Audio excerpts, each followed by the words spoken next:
Bonsoir Lionel, bonsoir à toutes et à tous avec du water-polo, du rugby, du duathlon et du basket au menu ce soir. Du basket avec notre invité Lauriane Dolt, l'entraîneur des espoirs de la SIG, sacré champion de France la semaine dernière. Vous pourriez sourire, Lauriane. Mince, championne de France. Excusez du peu. Et on commence aujourd'hui avec le water-polo. Allez, direction la piscine de la Kibitzenau. Ça se passait ce samedi soir. Le Team Strasbourg en bonnet blanc qui recevait l'équipe de Sète. Ce sont les tout derniers matchs de la saison régulière de water-polo. Pas de gros enjeux parce que Strasbourg est d'ores et déjà assuré de terminer 4e, ce qui garantit une place en Coupe d'Europe la saison prochaine pour les Strasbourgeois. Du coup, un petit peu de mal à se mettre dans le bain contre cette équipe de Sète. Équipe de milieu de tableau.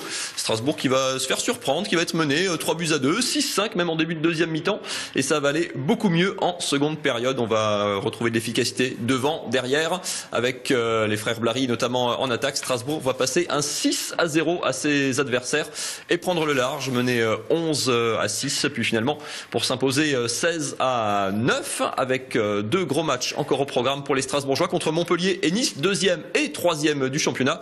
Les parades d'Hugo Fontani efficaces en deuxième période.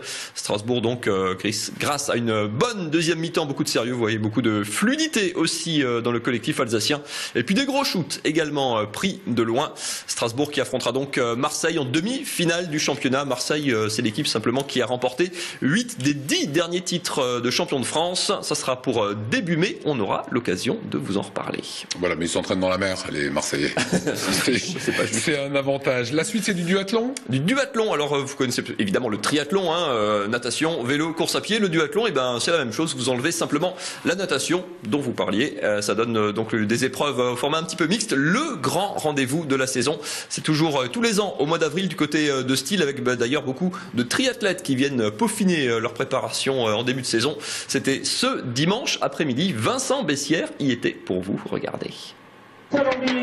550 duathlètes ont participé à l'événement du Trim Style ce week-end. Et les plus courageux d'entre eux se sont retrouvés sur la ligne de départ de l'épreuve phare, le multisprint. Une course nerveuse qui enchaîne plusieurs boucles de course à pied et à vélo. La course consiste à enchaîner une boucle de course à pied de 3 km, suivie d'une course de vélo de 12 km suite à travers les villages de Style, Flexbourg, Berbiton et Balbronn. Après ce parcours à vélo, les coureurs enchaînent une deuxième boucle de course à pied, puis une autre à nouveau à vélo, avant de terminer par un dernier parcours à pied. Quelques difficultés sont venues compliquer la course des duathlètes, comme la redoutable montée de Style. Très vite, un trio de duathlètes s'est formé, constitué de Maxime Hubert-Mousbruger, Cédric Osterley et Nathan Gerber. Ce dernier s'est démarqué dans la deuxième boucle de course à pied et prend de l'avance sur le parcours cycliste. Ces deux poursuivants ne réussissent pas à reprendre la tête de la course.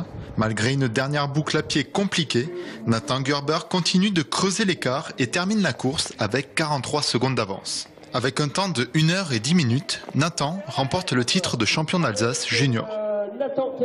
La semaine dernière, j'avais mes championnats de France. J'étais un peu déçu de ma dernière course à pied vu que j'ai crampé. Donc pour me relancer pour la D1 de la semaine prochaine, j'avais à cœur de venir ici faire un bon truc, quoi. Et donc quand j'ai vu le plateau, c'est d'autant plus beau de gagner aujourd'hui, quoi. Chez les filles, Claire Neff a remporté la course haut la main en 1h26. Nouveauté, le Trim Style a accueilli cette année des coureurs handisport. 2 personnes en déficience visuelle ont concouru en tandem dans la course multisprint. Voilà pour le duathlon, on passe à votre invité et félicitations, on peut le tirer notre chapeau. Alors, un coup de chapeau. Alors on attend évidemment le titre de champion de France de la SIG, c'est l'objectif évidemment des hommes de Vincent Collet. Et il y a une équipe qui a fait mieux parce qu'ils sont déjà champions de France, en plus ils ont un meilleur bilan, c'est peut-être la seule équipe de basket qui a un meilleur bilan que 28 victoires, 4 défaites, et donc à quelques journées de la fin, Lauriane Dolt, vous et vos garçons du centre de formation d'ores et déjà champions de France, 28 victoires, 4 défaites, c'est la saison parfaite. Bah oui, c'est la saison parfaite. Et encore les 4 défaites, si on n'avait pas été champion de France aussitôt, peut-être qu'on n'aurait pas eu 4 défaites, parce que depuis qu'on a été sacré donc samedi dernier, on a enchaîné sur deux défaites. Donc il va falloir se remobiliser pour qu'on puisse rester avec 4 défaites. Ouais. Ah, ils sont champions de France. Oui, mais quand on est compétitif, il faut finir au mieux. Pour que ce soit tout à fait clair, le championnat Espoir, c'est vraiment l'antichambre des pros. C'est des garçons qui ont quel âge et qui viennent d'où, que vous cherchez Alors, ils ont entre 16 et 21 ans. On les cherche un peu partout en France. On a bien évidemment beaucoup de joueurs locaux, donc on va dire alsaciens, de Mulhouse à Strasbourg. Et après on a quelques joueurs à l'extérieur, parisiens, du sud, un peu partout. Voilà, c'est une question un peu bateau, mais vous êtes une fille, c'est pas très courant, enfin voilà, d'entraîner des garçons. Est-ce que c'est fréquent d'abord dans ce championnat? Non. Voilà. Et comment vous êtes arrivé là? Pourquoi on vous a choisi vous? Je suis à la SIC depuis 2001. Je suis arrivée en tant que joueuse et puis après j'ai commencé à entraîner toutes les équipes de la SIC, voilà. Et j'ai eu l'opportunité d'entraîner les cadets, de rentrer au centre de formation quand mon prédécesseur Thierry Beus avait décidé de prendre du recul.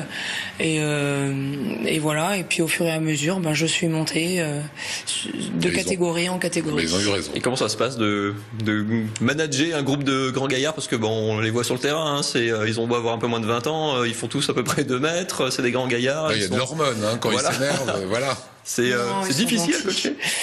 Non, c'est pas difficile. Ils sont là dans un but bien précis. On essaie de les accompagner au mieux pour qu'ils sortent en tant que joueurs professionnels. Donc du caractère, il faut qu'ils en aient. Maintenant, dans la relation avec moi, ça se passe vraiment très très bien. Et puis je suis bien entourée, donc tout se passe merveilleusement bien. Certains seront pros un jour, c'est ce que vous dites. Ah oui. Il y a là déjà sur le groupe de cette année, j'espère au moins qu'on va en sortir 2, c'est le minimum. Combien? 2, c'est le minimum. Il y en a 5 qui sont sortants et 2 c'est le minimum, mais on espère en avoir 3 ou 4 quoi. Vous jouez le même championnat que les pros, c'est le même calendrier, les mêmes adversaires. Les matchs sont d'ailleurs enlevés de rideau. On le voit, ça c'est Orenus samedi après-midi contre Gravelines justement, qui est le champion de France en titre. C'est vraiment l'antichamp. Enfin, c'est le dernier étage. Si on passe pas pro à la sortie quasiment de ces années de formation, c'est maintenant ou jamais. Oui, c'est maintenant ou jamais. Après, il peut y avoir différents programmes au tout début avant de rentrer en centre de formation. On peut passer par des clubs fédéraux, comme on peut dire, en N2, en N3. Mais c'est vrai qu'à la sortie des espoirs, s'ils n'arrivent pas à trouver un contrat pro en N1, Pro B ou Pro A, c'est un petit peu plus compliqué, oui. Lauriane, on va revenir après ces belles images, le dernier panier, et il y est. On va passer au rugby, c'est l'autre actualité du week-end. Oui, ça se passait ce dimanche après-midi côté de Maison Lafitte pour le rugby club de Strasbourg. Dernier match de saison régulière, mais l'important c'est les playoffs qui sont en préparation avec une démonstration strasbourgeoise. Un score pour les Strasbourgeois qui aurait pu être un score de basket. Les Strasbourgeois qui ont inscrit 90 points sur la pelouse de Maison Lafitte. Vous avez vu Thomas Silva se servir par 2 fois ses coéquipiers, cette fois-ci pour Frédéric Pujol. Il y a eu beaucoup de failles, beaucoup de trous dans la défense de Maison Lafitte, les Strasbourgeois en bleu ciel qui continuent de dérouler, mais pour eux l'essentiel est ailleurs. Après plus d'1 mois et demi sans match, puisque Arras avait fait forfait, enfin vraiment en manque de compétition, les Strasbourgeois qui se lancent parfaitement pour les phases finales du championnat. Les Strasbourgeois qui ont déroulé, récité leur gamme. On a fait tourner l'effectif, on a pris soin de pas faire de blessés. Nicolas Kaiser qui va assurer son essai à son tour. Sur les 13 essais alsaciens, 11 ont été transformés par Pujol en première mi-temps, par Lombard en deuxième. On s'est réparti là aussi le travail chez les buteurs, histoire de régler la mire pour les phases finales. Les jambes de feu de Romain Lombard pour servir Pablo Darle. Il va être repris, mais il y a toujours du soutien. Olivier Bertraud va aplatir à son tour. Il y avait 57-0 déjà à la mi-temps. Vous dire si les Strasbourgeois sont prêts d'ores et déjà. Guillaume Baud lui aussi pour servir à nouveau Olivier Bertraud pour le dernier essai alsacien.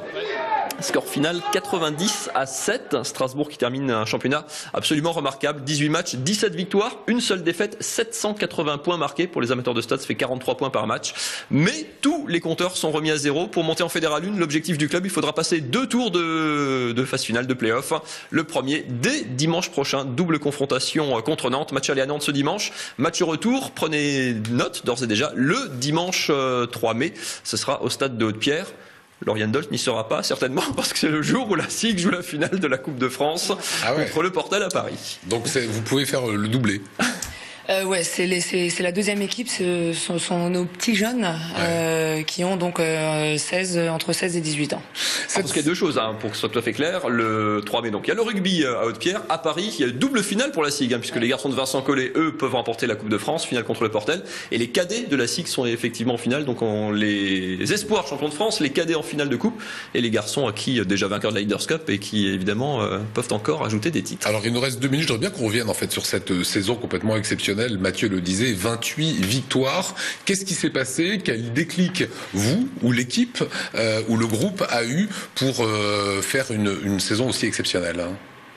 Le déclic, je pense que c'est un travail qu'on a réussi à faire depuis 3-4 ans, parce qu'on a une ossature de joueurs, les plus anciens qui sont là depuis un long moment. Anthony Lamanca est quand même au club depuis 9 ans. Ensuite, il y en a qui sont là depuis 4 ans, 3 ans. Ils se connaissent. Voilà, ils se connaissent. On a un jeu, on va dire un petit peu exactement sur le même profil que les pros, donc qui est assez chiadé. Et puis on a des joueurs justement grosse défense, et puis qui offensivement c'est souvent le collectif qui fait la différence. Nous c'est vrai qu'on a quelques joueurs qui sont vraiment au-dessus, notamment Anthony Lamanca qui est le meilleur marqueur du championnat, donc qui nous aide bien. Mais après tout autour, c'est rarement le même joueur qui sort avec la meilleure évaluation sur chaque match. Donc bon groupe. Voilà. Le paradoxe en 2 mots, c'est que vous fonctionnez avec un collectif, mais le but c'est quand même de sortir des individualités. Comment on gère ça? On le gère. Après, c'est peut-être un paradoxe, mais pour être sportif de haut niveau, il faut être compétitif. Donc oui, il faut peut-être plus sortir des joueurs pros, mais il faut gagner aussi. Ça va de pair. Mais après, c'est un travail au quotidien, bi-quotidiennement, avec des entraînements individuels, physiques et puis collectifs.